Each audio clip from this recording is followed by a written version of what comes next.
Hello everyone, আসসালামু আলাইকুম। Welcome to my new video.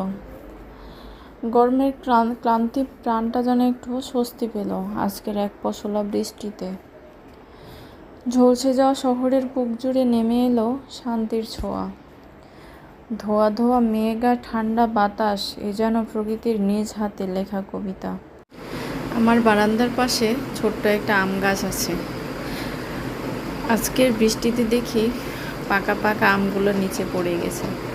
দেখে খুব ইচ্ছে হলো গিয়ে কুড়িয়ে নিয়ে আসি, কিন্তু কোনো উপায় নাই। আজকের বৃষ্টিতে আমার বারান্দার গাছগুলোও যেন নতুন করে প্রাণ ফিরে পেল।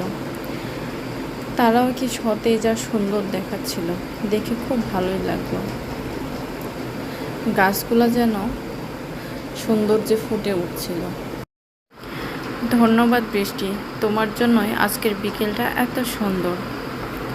ধুলো ধূসর মাখা শহরটা যেন প্রাণ ফিরে পেল। বাতাসে এক অপূর্ব শান্তি, চারপাশে শুধুই স্নিগ্ধতা, শুধুই শান্তি। সবাই ভালো থাকবেন, সুস্থ থাকবেন। আল্লাহ হাফেজ।